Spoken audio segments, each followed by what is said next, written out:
Después de la aceptación de la teoría evolutiva, Steve J. Cole, un líder evolucionista, Ontogeny Phylogeny, 1977. Se agachó en la esquina de su jaula, se protegió de la mejor manera posible de las multitudes, con su cabeza entre las rodillas y sus brazos, abrazando sus piernas con todas sus fuerzas. Las barras de hierro que le rodeaban ofrecieron un cierto nivel de protección física de la turba que remolinaba a su alrededor, pero no le protegían de las miradas, de la risa, de los insultos que llovían sobre él día tras día. La multitud deseaba instigar alguna reacción por arrojar monedas y piedras a su cuerpo. Sus infrecuentes contragolpes de ira solo lo incitaron más. Estando miles de kilómetros de su hogar y los sepulcros de sus antepasados asesinados.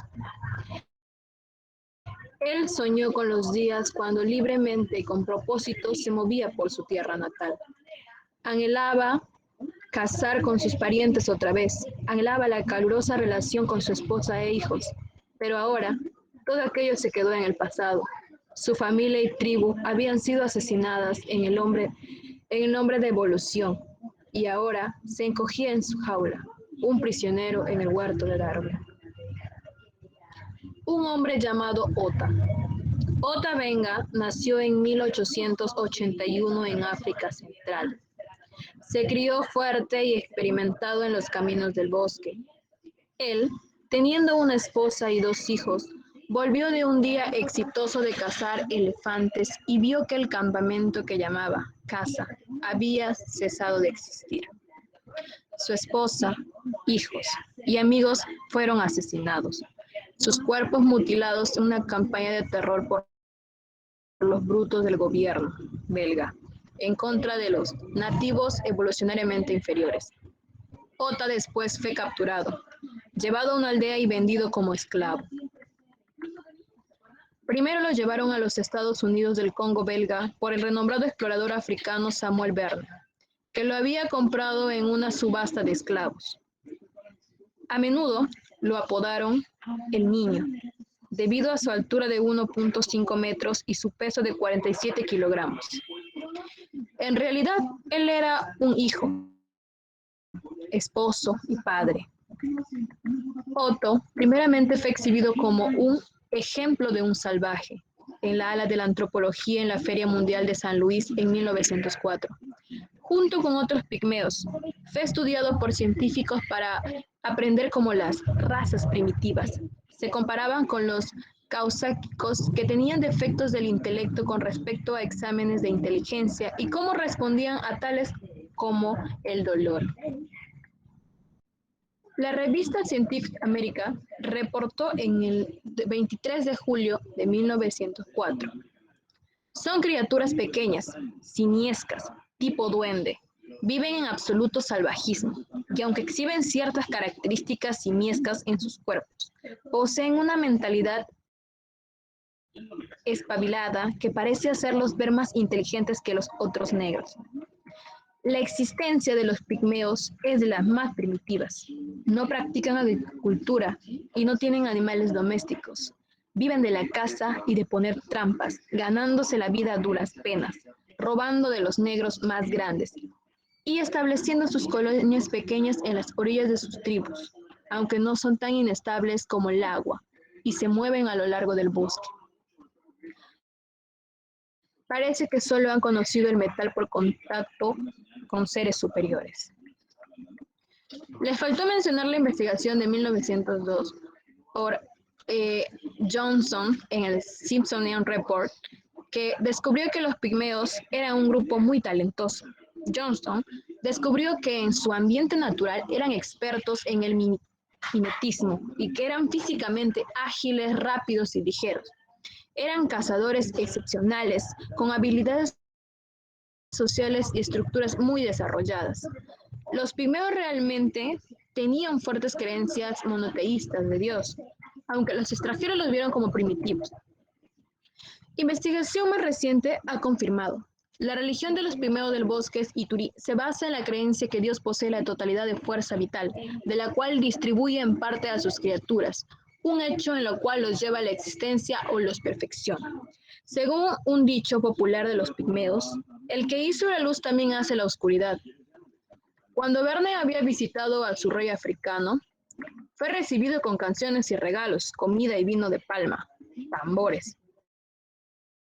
Fue llevado en una hamaca.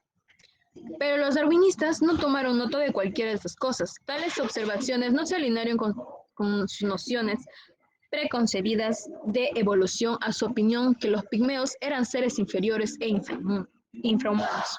Cuando los pigmeos estaban en Sitlow, Estados Unidos, fueron recibidos con risa, miradas fijas, empujones y pinchazos. La gente se acercaba a tomarles foto y después huían. Algunos llegaron para pelear con ellos. Vernon había hecho un contrato de devolver los pigmeos sanos y salvos a África.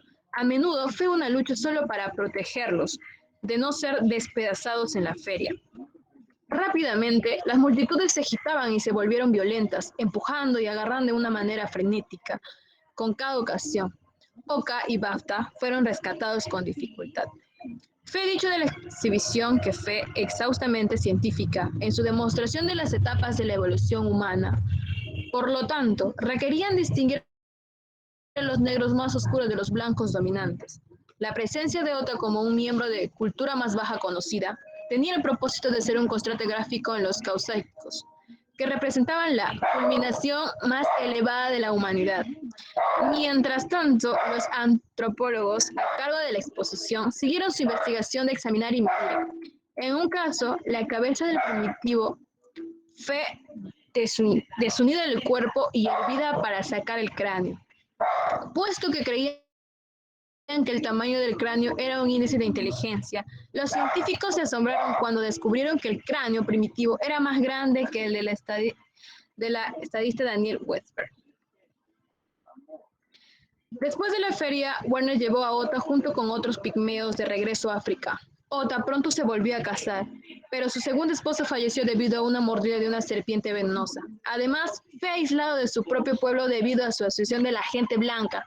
Estando de nuevo en su patria, Ota se encontraba completamente solo. Él volvió a los Estados Unidos con Verne, quien le dijo que lo regresaría a África en su próximo viaje. Pero no fue así. Al volver a los Estados Unidos, Verne intentó vender sus animales a los zoológicos y vender las cajas de artefactos que había llevado en África. Además, Verne estaba pensando con problemas económicos y no tenía el dinero para sostener a Ota. Cuando Verne presentó a Ota al Dr. Hornady, el director de Brock Zoological Garden, le fue obvio que estar de nuevo en exposición.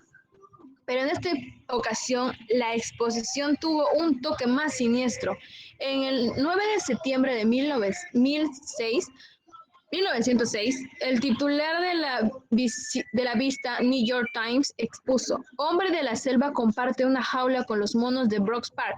Aunque el Dr. Hornady insistió que solamente ofrecía una exposición integrante para el público, la Times reportó que el Dr. Hornady aparentemente no veía una distinción entre una bestia salvaje y un pequeño hombre moreno. Y por primera vez en cualquier zoológico norteamericano, un ser humano fue exhibido en una jaula. El 17 de septiembre, Times reportó. Branford y Bloom, quienes extensivamente investigaron la vida de Ota para el libro Ota Benga, The Pygmy in the Zoo, el pigmeo en el zoológico, notaron: las implicaciones de la exposición se hicieron claras por las preguntas de los visitantes. ¿Era hombre o mono?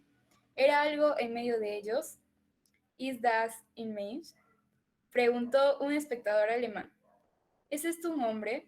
Nadie realmente confundió a los monos o loros con los seres humanos, pero al decir esto, casi logró hacer. ¿Era un hombre? ¿Era un mono?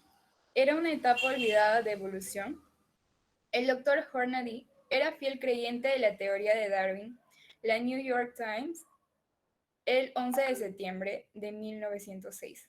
reportó que él había concluido que existía una estrecha analogía del salvaje africano con los monos y que él sostenía una opinión jerárquica de las razas. La exposición fue muy exitosa. Times reportó el 16 de septiembre, 40.000 visitantes llegaron al zoológico el domingo. Las multitudes fueron tan numerosas que se asignó un oficial de policía de guardia para Ota a tiempo completo, porque siempre estaba en peligro de ser agarrado, jalado, golpeado y despedazado por la turba. No todos aprobaron el frenesí. Un grupo de ministros morenos preocupados defendieron a Ota. La edición de 10 de septiembre de la revista Times citó lo que dijo el reverendo Gordon: "Nuestra raza está suficientemente deprimida sin exhibir a uno de nosotros con los monos". Sin embargo, el 12 de septiembre, Times respondió diciendo: "El reverendo hermano de color debe ser avisado que la evolución ahora se enseña en los libros de textos en todas las escuelas y que no es más debatible que la tabla de multiplicación". El frenesí de los medios de comunicación finalmente provocó la liberación de Ota de la jaula, pero el espectáculo continuó. El 18 de septiembre, Times reportó: "El domingo hubo 40.000 visitantes en el parque. Casi todo hombre, mujer y niño de esa multitud se dirigían a la habitación de monos para ver la atracción principal del parque, un hombre salvaje de África. Durante todo el día le persiguieron sobre el terreno, gritando y aclamando. Algunos le empujaron en las costillas, otros le hicieron tropezar y todos se rieron de él. Finalmente, Hornady mismo se cansó, o por la presión de los medios de comunicación o por el agotamiento que el espectáculo había creado. Ota fue liberado del zoológico. En los siguientes meses recibió atención en una serie de instituciones y de varios individuos comprensivos. En 1910 llegó a una comunidad de morenos en Lynchburg, Virginia, donde encontró compañerismo y atención. Llegó a ser un cristiano bautizado y su vocabulario en inglés mejoró rápidamente. Regularmente estaba interesado en los niños, protegiéndolos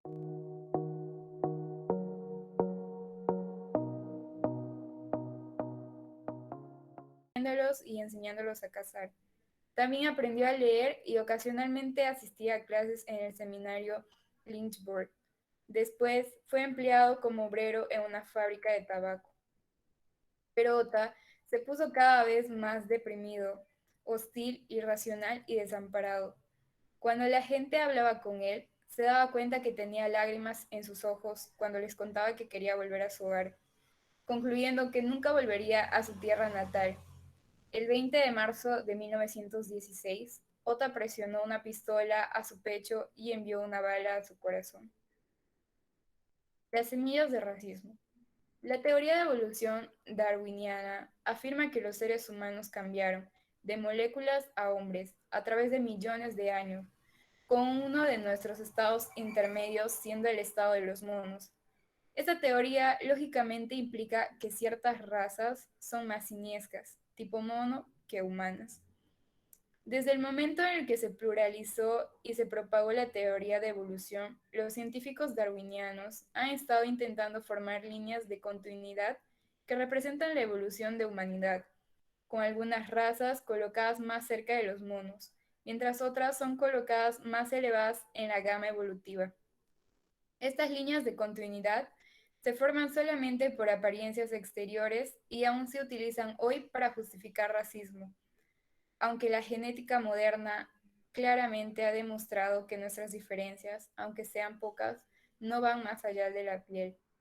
En la última página de su libro, The Descent of Man, el, el descenso del hombre, Carlos Darwin expresó la opinión que prefería ser descendencia de un mono que de un salvaje. Mientras describía a aquellos de piel oscura, a menudo utilizaba palabras como salvaje, inferior y degradado para describir indios americanos, pigmeos y casi todo grupo étnico cuya apariencia física y cultural diferían de las suyas. En su obra, los pigmeos se han comparado con organismos inferiores y fueron identificados como los habitantes inferiores integrados de las Islas Andaman. Aunque el racismo no comenzó con el darwinismo, Darwin hizo más que cualquier otra persona para popularizarlo. Después de que Darwin demostró que todos los humanos descendieron de los monos, naturalmente se concluía que algunas razas habían descendido más que otras. En su opinión, algunas razas, particularmente las blancas, han dejado atrás a las demás, mientras otras razas, especialmente los pigmeos, casi no se habían madurado. El subtítulo del libro clásico de Darwin de 1859, El origen de las especies, fue la prevalencia de las razas favorecidas en la lucha por la vida. El libro trató de la evolución de los animales en general y su libro posterior, El descenso del hombre, aplicó su teoría a los humanos. Mientras las semillas del darwinismo siguieron su dispersión en 1900, se hacía la pregunta, ¿quién es humano y quién no lo es? Las respuestas comúnmente fueron influenciadas por las interpretaciones actuales del darwinismo. La opinión extensamente sostenida fue que los morenos, o negros, evolucionaron de los gorilas fuertes, pero menos inteligentes. Los orientales evolucionaron del orangután y los blancos evolucionaron de los más inteligentes de los primates, los chimpancés. A lo largo del mundo, tales conclusiones fueron utilizadas para justificar racismo, opresión y genocidio. Sin embargo, por décadas se utilizará la evolución para justificar que los blancos de Europa podrían atacarse entre sí. Los frutos de evolución darwiniana, desde el concepto nazi de superioridad racial hasta su uso para desarrollar su política gubernamentalmente, son bien documentados.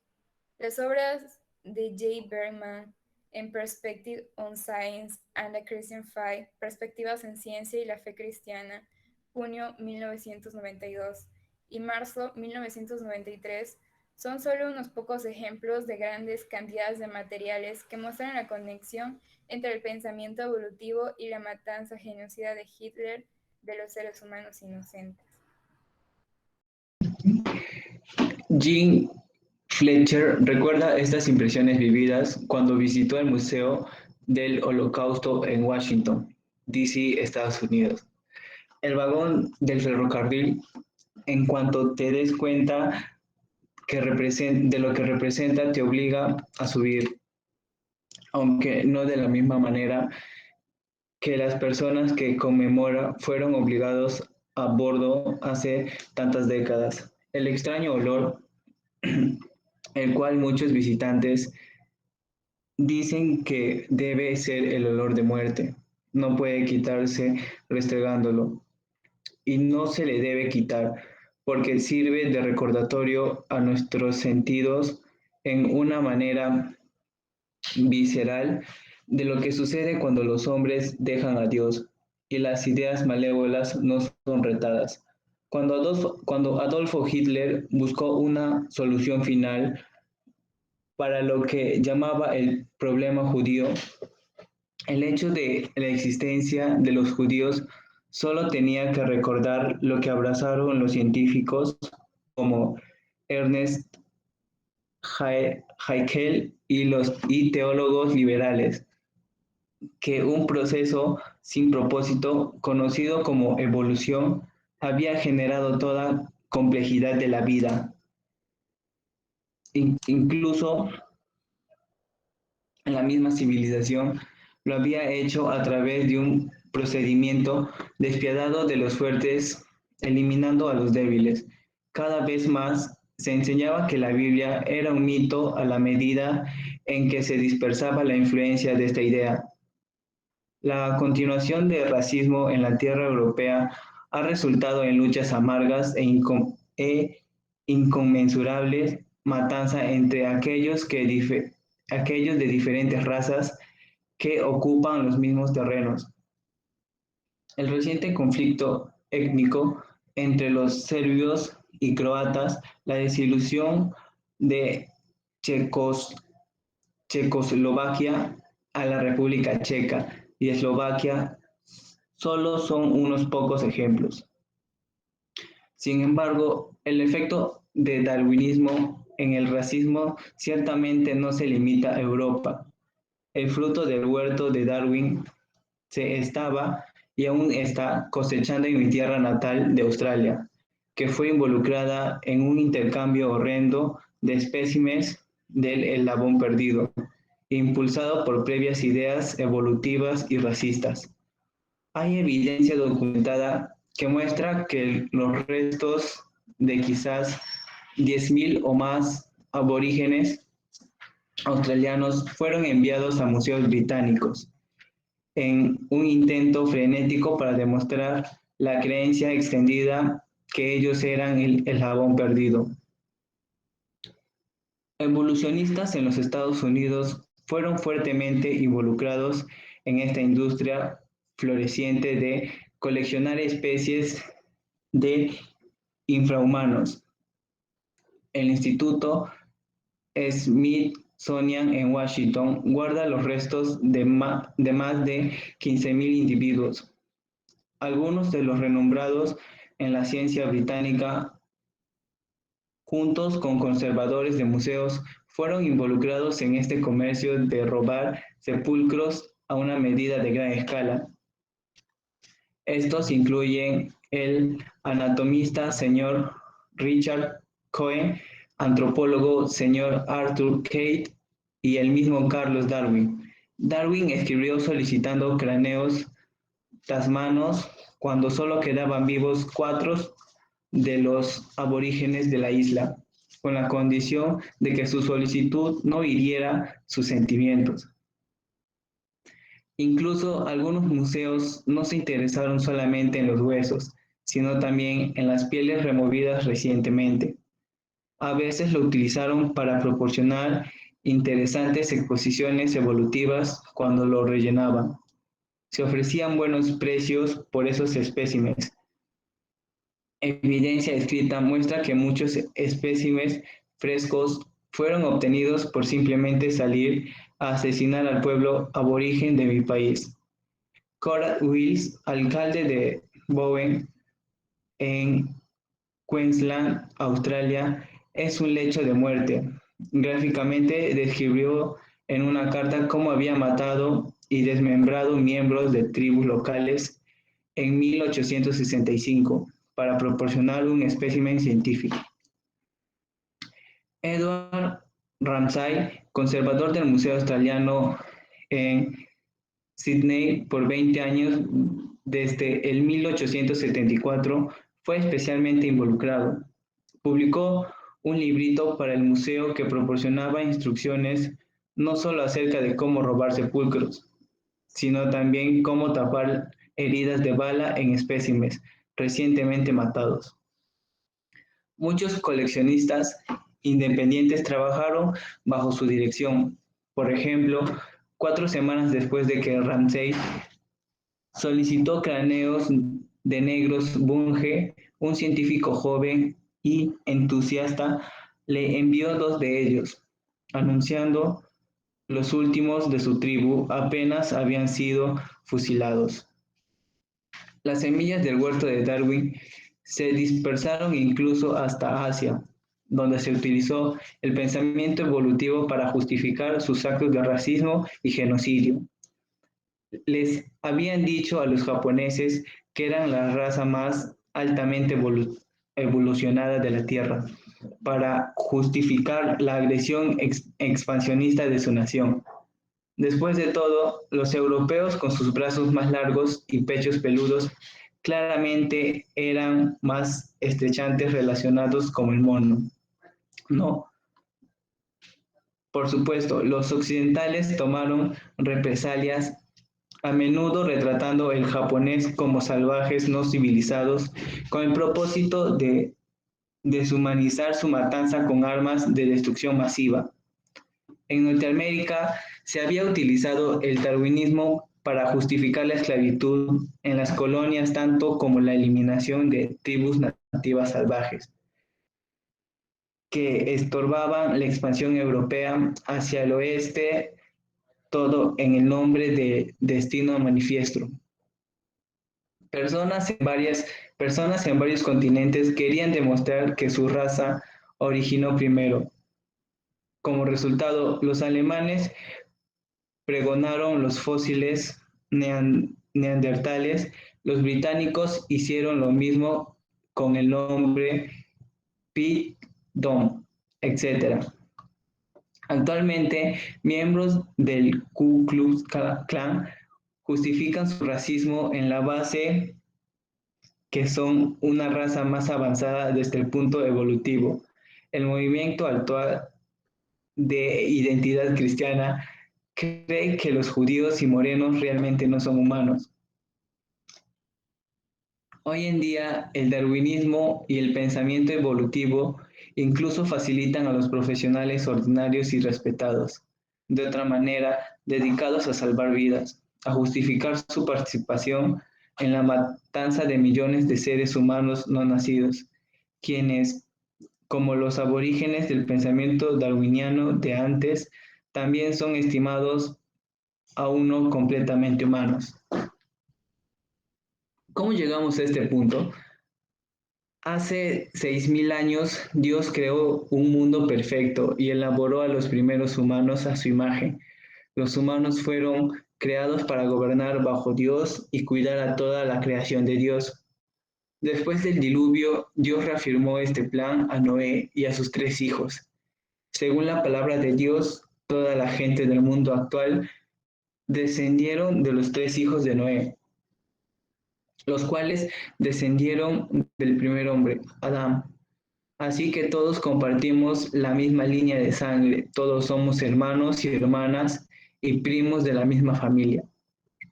Todos somos creados por Dios. Dios formó al hombre del polvo de la tierra. Génesis 2:7. Todos somos la imagen de Dios. Entonces dijo Dios, hagamos al hombre a nuestra imagen. Génesis 1:26. Todos somos una familia, y de una sangre ha hecho todo el linaje de los hombres. Hechos 17:26. Todos somos amados por Dios, porque de tal manera amó Dios al mundo que ha dado a su único Hijo. Juan 3:16. Mientras la evolución darwiniana a menudo se ha utilizado para justificar racismo y genocidio, la palabra de Dios claramente condena el abuso de otros. Dios dijo a Noé y a sus hijos, pero carne con su vida, que es su sangre, no comeréis. De mano del varón, su hermano, demandaré la vida del hombre. El que derrame sangre de hombre, por el hombre su sangre será derramada, porque a imagen de Dios es hecho el hombre. Génesis 9, de 4 a 6. La palabra de Dios condenada una larga lista de abusos: el abuso al no nacido, el abuso a los jóvenes, el abuso a los mayores, los enfermos y a los pobres. Incluso los principios derivados de la palabra de Dios condenan la discriminación que se basa en idioma, cultura, sexo o tonalidad de piel. La palabra de Dios dice que toda la gente después del diluvio descendió de los 3 hijos de Noé.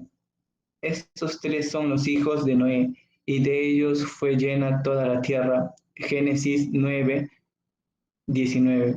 En el Babel, la humanidad rebeló contra Dios y rehusó seguir su palabra. Incluso se enalteció a sí misma como la autoridad final y comenzó un ciclo de abuso que se ha repetido por cada persona de cada generación. Después, los eventos en la Torre de Babel dividieron el acervo genético humano. Diferentes combinaciones de genes en distintos grupos resultaron en la predominación de piel clara en algunas personas y otras con la predominación de piel oscura y otras personas otros con tonalidad intermedia. Con nuestro entendimiento actual de la genética, ahora sabemos que estas diferencias biológicas son superficiales e insignificantes. Nuestras diferencias físicas son meramente el resultado de diferentes combinaciones de facciones físicas que Dios puso en el acervo genético humano en el momento de la creación. Debido a las pequeñas diferencias genéticas involucradas, la aparición de distintos grupos de personas fue muy reciente y podría haber sucedido rápidamente en pequeñas poblaciones apenas después de algunas pocas generaciones después de la Torre de Babel, a la medida en que los grupos de personas se extendieron por los diferentes medios ambientes de la Tierra. Sin embargo, la rebelión del hombre en este momento crítico de la historia permanentemente puso estos grupos de personas el uno contra el otro. El odio étnico, contención y racismo han sido la norma desde entonces. Hombre contra hombre, nación contra nación. El asesinato de los aborígenes australianos, mofa de pigmeos africanos, esclavitud de norteamericanos morenos, matanza de los judíos. La lista continúa. Y la única manera en que los humanos pueden justificar sus actos malvados es abusando la verdad acerca de la historia, ciencia y la palabra de Dios. El abuso contra el prójimo no conoce límites. Hace más de 100 años, algunos aborígenes en Australia utilizaron zapatos de la muerte para sorprender a sus víctimas, usualmente en la madrugada para asesinarlos. A veces el asesino era oficialmente enviado por la tribu, a veces actuaba por venganza personal. Los zapatos de la muerte, hechos de plumas de emú, no dejaban rastro. La parte superior de los zapatos era hecha de cabellos humanos. A mediados del siglo XIX, utilizaron varias distorsiones de la Biblia y la ciencia en un intento de justificar la esclavitud. Algunos negaron la verdad bíblica, que todos son descendientes de Adán y Eva. Otros distorsionaron lo que la Biblia dice para erróneamente argumentar que la piel oscura fue una maldición sobre Cam, el hijo de Noé. Quizás el abuso más infame de evolución para justificar el racismo fue el régimen nazi de Adolfo Hitler, que procuró exterminar las llamadas razas inferiores para promover una raza superior. El historiador Arthur Kate describió esta cosecha particularmente insidiosa del huerto de Darwin con las siguientes palabras en el libro Evolution and Ethics, Evolución y Ética. Para aplicar las medidas evolutivas y moralidad de las tribus rigurosamente a los asuntos de la gran nación moderna, hay que volver a echar un vistazo a la Alemania de 1942. Vemos a Hitler devotamente convencido que la evolución proporciona el único fundamento real para la política nacional. El Führer alemán, como he constantemente sostenido, es evolucionista. Él ha conscientemente procurado moldear la práctica de Alemania a la teoría de la evolución. El genocidio como política estatal, por ejemplo en la Unión Soviética, China y Nazi Alemania, han sido condenados desde el final de la Segunda Guerra Mundial. El mundo vio los efectos del racismo a través de los anteojos del Holocausto, pero ¿la sabiduría y esfuerzo humano han podido restringirlo? Por supuesto, la palabra racismo tiene sus raíces en raza. El concepto que hay distintos grupos raciales por el mundo, Asia, Europa, el Medio Oriente, Sudamérica, etc. Pero, ¿sabías que el concepto de razas humanas no se encuentra en la Biblia? Por eso la filosofía del racismo es extraña a la escritura y se originó con los hombres. A mediados del siglo XIX en Inglaterra, racismo o superioridad étnica fue muy popular. Además, coincidía con algunos de los más abiertamente ofensivos ataques a la Biblia, mientras hombres como Herbert Spencer, Darwin y Thomas Huxley procuraron convertir el Antiguo Testamento a mitología, obviamente comenzando con el relato de la creación en Génesis. Desafortunadamente y trágicamente, sus opiniones inspiraron a hombres quienes los procedieron convirtiendo el siglo XIX al siglo más sangriento de toda la historia humana. Stalin, Hitler y Mao fueron responsables de la muerte de decenas de millones, y se puede demostrar que lo hicieron debido a la influencia del naturalismo darwiniano, el cual echó leña al fuego de la superioridad técnica. Según el razonamiento humano, todos deciden lo que es correcto en sus propios ojos, cada uno hace lo que bien le parecía. Jueces 21-25. Una vez que las personas abandonan la autoridad de la palabra de Dios, no hay fundamento para la moralidad y la justicia en el mundo. Cuando rechazan la verdad de Dios, se utiliza el razonamiento humano para poder justificar toda clase de maldades, como racismo, eutanasia, aborto. En lugar de estimar a nuestros hermanos, los discriminamos. En lugar de proteger a nuestros hermanos, los aborrecemos. En lugar de abrazar a nuestros vecinos, los despreciamos. En lugar de proteger a los indefensos, primero veremos por el beneficio propio. Sin alguna autoridad absoluta, por el bien y el mal, los humanos en cada generación han creado una multitud de excusas para poder justificar el abuso. Los humanos modernos no somos diferentes. Han abusado de la ciencia para poder justificar toda clase de maldades. Según la evolución, los humanos no somos nada especiales. No tenemos creador y no tenemos responsabilidad con nadie. Homínidos evolucionaron a muchas variedades a través de millones de años. La muerte es un paso natural en el ciclo de vida.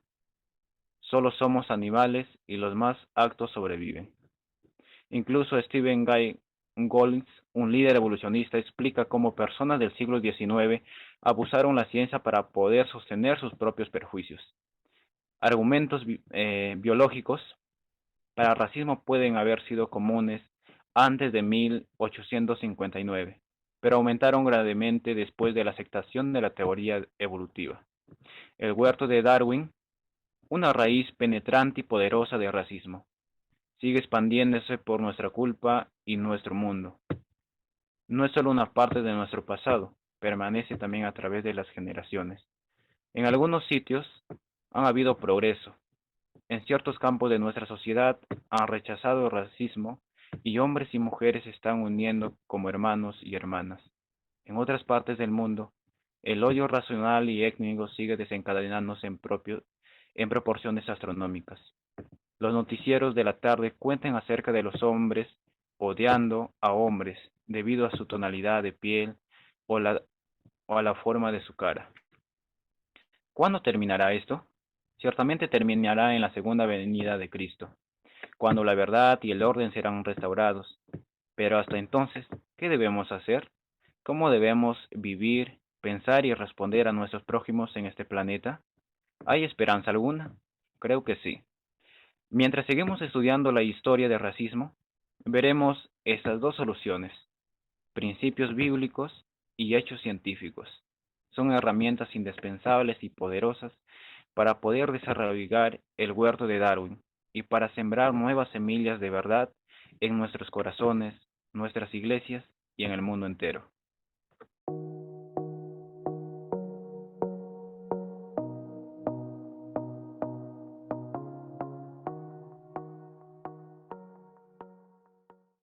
Sobre la evolución darwiniana, se ha arraigado así profundamente en la peor, o posiblemente que tenga que ver con la ideología racista desde su comienzo.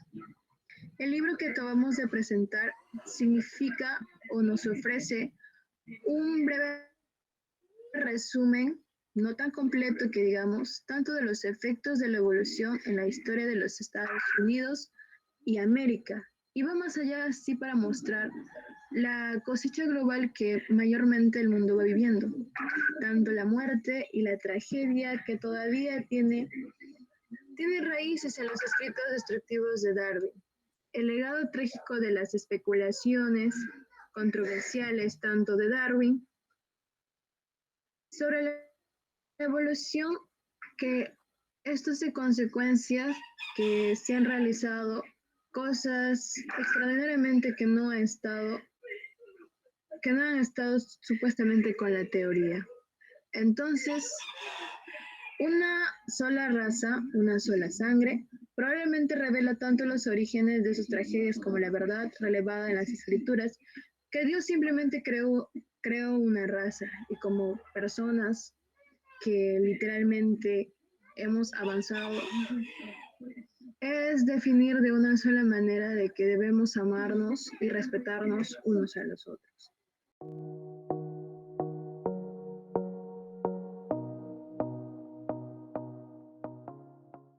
El libro Una sola raza, una sola sangre es un libro muy interesante y completo, el cual nos da a conocer sobre las especulaciones controversiales de Darwin respecto al tema del racismo y a cómo esto ha ido evolucionando.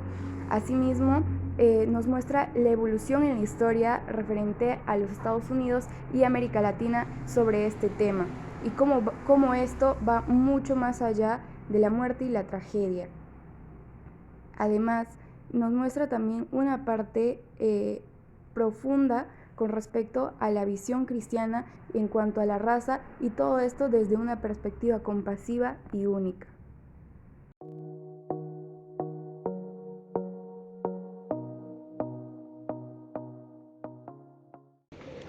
Aunque el racismo no comenzó con el darwinismo, fue Darwin quien hizo más que cualquier persona para popularizarlo. Y es que no son muy frecuentes las veces en las que se habla del hecho de que en la premisa de la evolución darwiniana está profundamente arraigada la peor ideología racista desde, se podrá decir, el inicio. Entonces considero que este libro nos proporciona un informe completo de los efectos de esta teoría evolutiva, tanto de la historia de Estados Unidos como de América Latina. Inclusive ahí proporciona también problemas raciales actuales, tanto en los sistemas políticos y en muchas comunidades.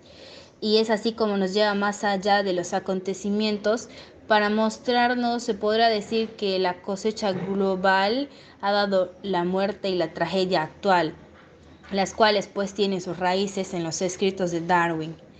Entonces, el legado trágico de las especulaciones controversiales de Darwin sobre la evolución ha sido el resultado y también en consecuencia de terribles actos que se han realizado en extremos mortales.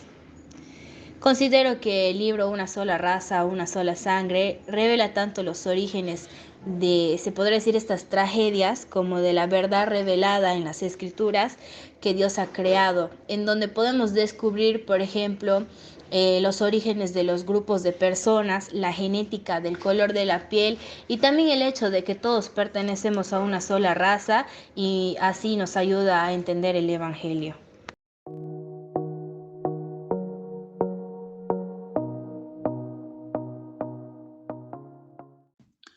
Según el audiolibro estudiado, se dice que Stalin Hitler fue uno de los responsables de la muerte de decenas de millones. Y eso se dio debido a la influencia del naturalismo darwiniano. Hay un texto bíblico que nos especifica bien, donde nos dice, cada uno hace lo que bien le parecía. Pues en esos tiempos, cuando ellos abandonaron lo que es la autoridad de Dios, abandonaron la palabra de Dios, encontraron un fundamento moral para que puedan justificar sus faltas, ¿no? Para que puedan justificar sus hechos malos, que sin embargo para ellos estaba bien, pero lo que ellos hacían era realmente un fracaso, estaba totalmente mal. Y desde entonces pues surgieron lo que es el racismo, la eutanasia, el aborto, entre otras cosas más.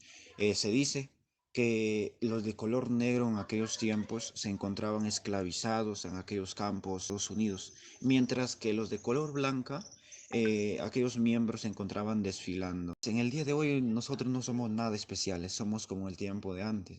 Claro que en algunas partes del mundo hemos progresado, ya que las personas, tanto hombres y mujeres, se han unido como hermanos y han dejado ese vínculo de odio, ese vínculo de discriminación y se han unido, ¿no? Para poder ser una sola raza, una sola sangre, se puede decir.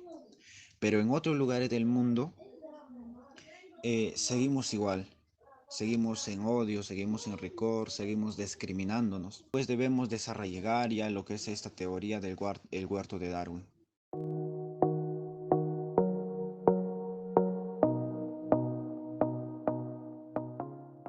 Nos informa que durante mucho tiempo ha existido el racismo, ya que con la idea de Darwin de que apoyaba al racismo, pues esto nos da a entender que había personas con las cuales estaban de acuerdo con el racismo y otras no, debido a que nos dice que Dios en sí creó a todas las personas por igual, como encontramos en algunos escritos en la Biblia, que nos dice que Dios ama a todos por igual, sin importar el color de la piel.